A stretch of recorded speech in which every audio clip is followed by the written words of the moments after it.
notifications? Well, we've designed a solution that solves those issues and goes far beyond it, and we call it Notification Center. Notification Center is a single place which combines together all of your notifications. You can get to it at any time from anywhere on your iPhone or iPad or iPod Touch just by swiping your finger down from the top to reveal the Notification Center.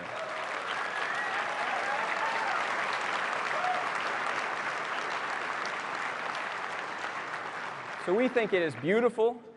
It has your missed calls and voicemails, text messages, mail messages, scoring alerts, Facebook updates, any push notifications that come from the App Store all end up right here in Notification Center.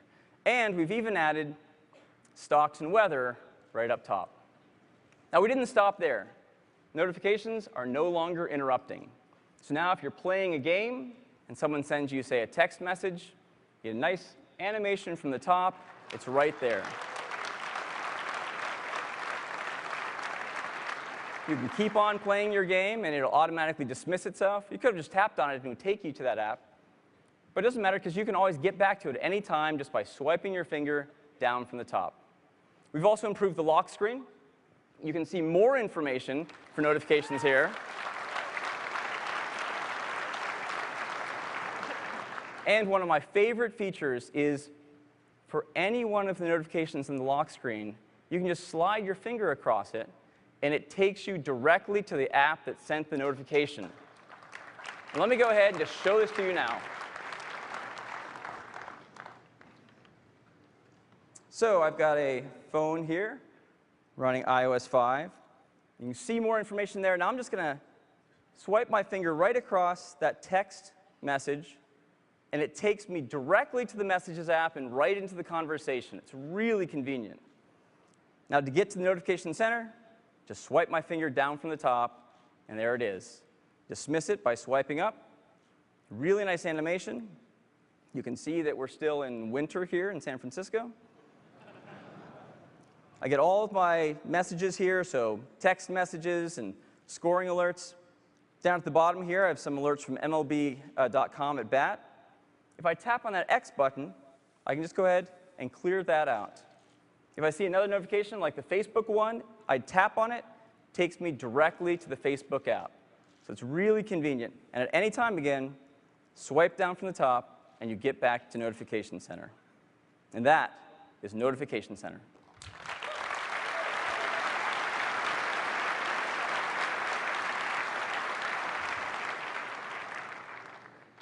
Number 2 is Newsstand.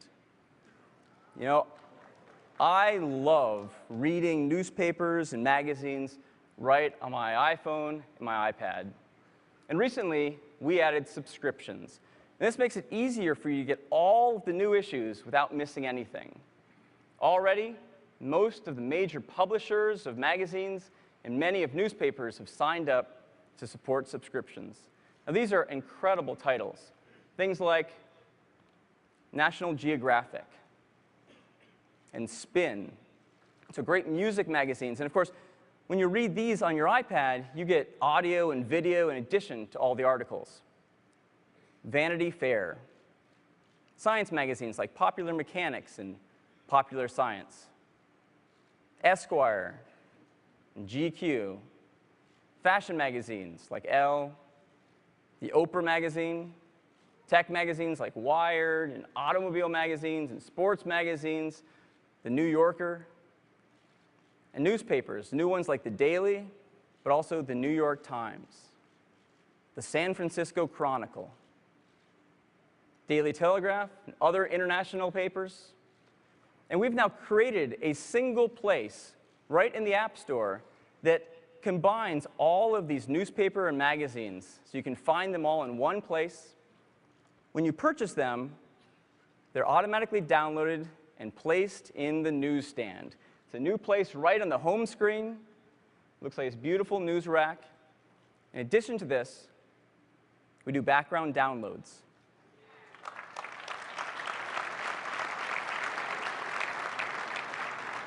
So if a new issue comes out, say, of a newspaper while you're sleeping, when you wake up and pick up your iPad, that new newspaper is already there, ready for you to read it. And you can read it offline. On top of this, we set the cover to be the front page of the new newspaper, and we'll set it to be the cover of the new magazine for magazines. So that is Newsstand.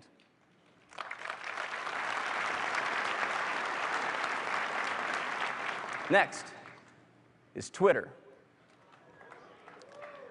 Now, as I'm sure everyone's familiar, Twitter is an incredibly popular service. People send more than 1 billion tweets per week.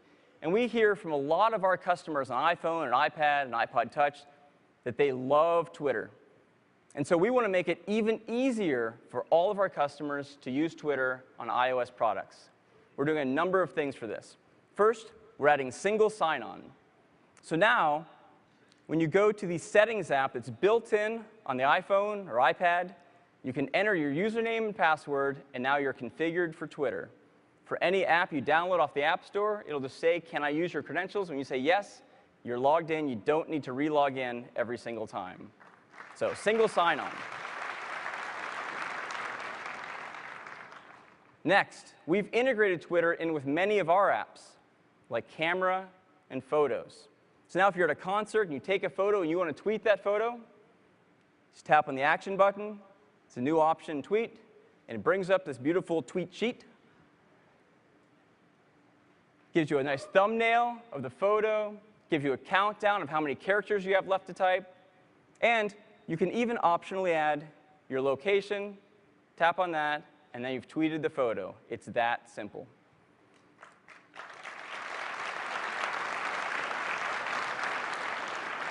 In addition to tweeting from Photos and Camera, you can tweet articles from Safari, websites. You can tweet videos from YouTube. And you can tweet about businesses or locations from Maps. Beyond all of this, we added integration with contacts. Now, you might have a lot of contacts that don't have photos, but Twitter may have photos for those people. And so you can use Twitter to automatically update the photos in your contact list and even the @username for your friends. And that's Twitter integration throughout the OS.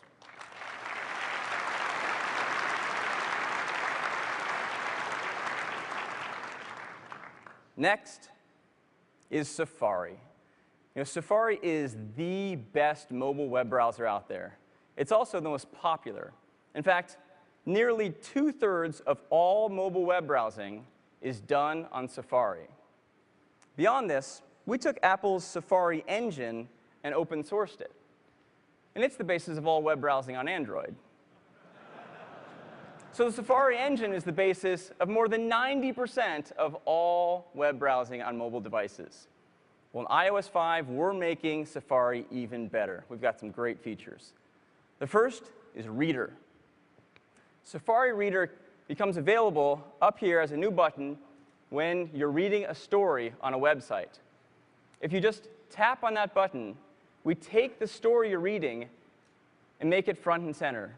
We get rid of all the distractions, set the font size right, and even if it's a multi-page story, so you'd have to tap through multiple web pages normally to get to it, we put it in a single scrolling story. It's really convenient.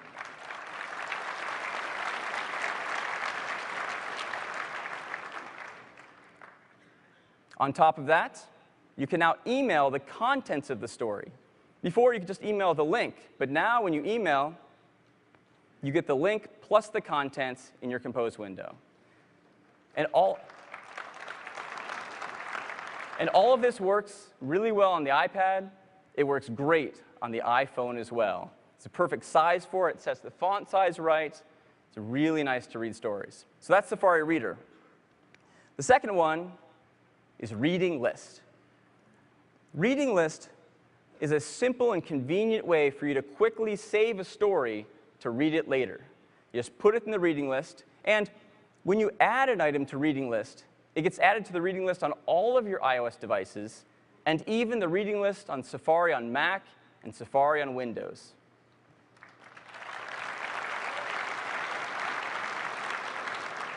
So if you don't have time to finish it here on the iPad, you can finish reading it later on your iPhone. And the next feature is tab browsing. We have added full tab browsing on Safari on the iPad. And let me just show it to you. All right. So here I have an iPad running iOS 5. I'll launch Safari here.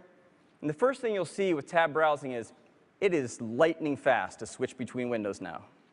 Just tap on it, and you're there. It's great. Now, I'm on the DP review site, which is a fantastic review site for cameras. And they have really extensive reviews. In fact, you normally have to tap through many, many pages to read the whole review.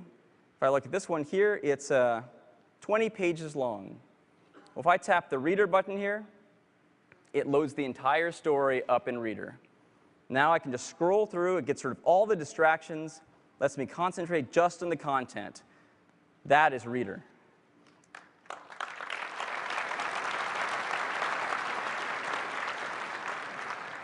You even see that when it goes between pages here, where you would have had to tap to say next page, it automatically gives you a little page break so you know when it's going through those pages. Now let's say if I don't have time to finish the story right now, I can just tap the bookmarks bar item, and here I have reading list. I tap plus, and now it's added this to my reading list. And again, I can go finish this on Mac, on Safari on my Mac, or any of my other iOS devices. It's great. And if I really like this and I want to tweet about it, let me show you the Twitter integration while we're here. If I tap tweet, brings up the tweet sheet. We do completion, so I have a friend, Gary Dunn, so I hit @G, automatically fills in the name, tap that, and I say, I like this one. And I can optionally add my location, tap send, and it's tweeted. It's that easy. So some really great Safari enhancements and Twitter integration throughout.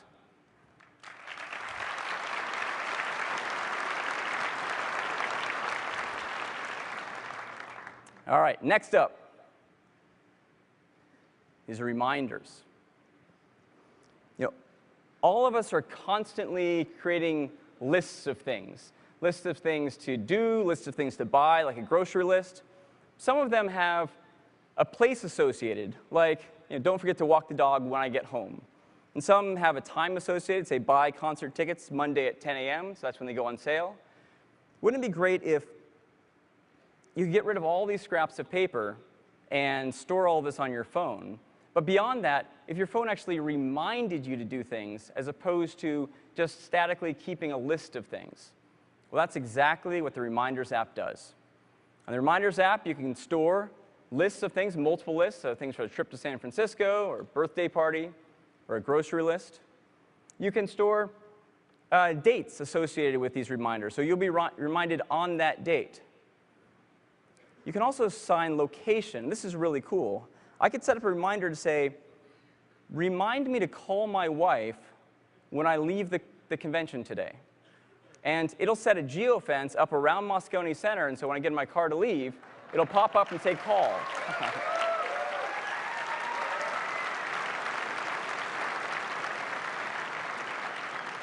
It solves the problem of, I'm leaving right now, I promise.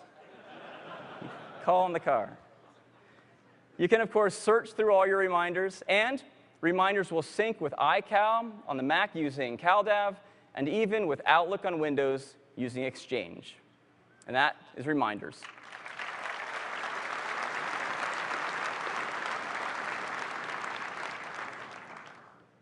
Next is camera. The iPhone 4 is widely regarded as having one of the best cameras on a mobile phone. It's also one of the most popular. In fact, if you look at cameras used to take photos and then post them to Flickr, now this is all cameras, not just cameras on phones, you see where the iPhone 4 is. It is already by far the most popular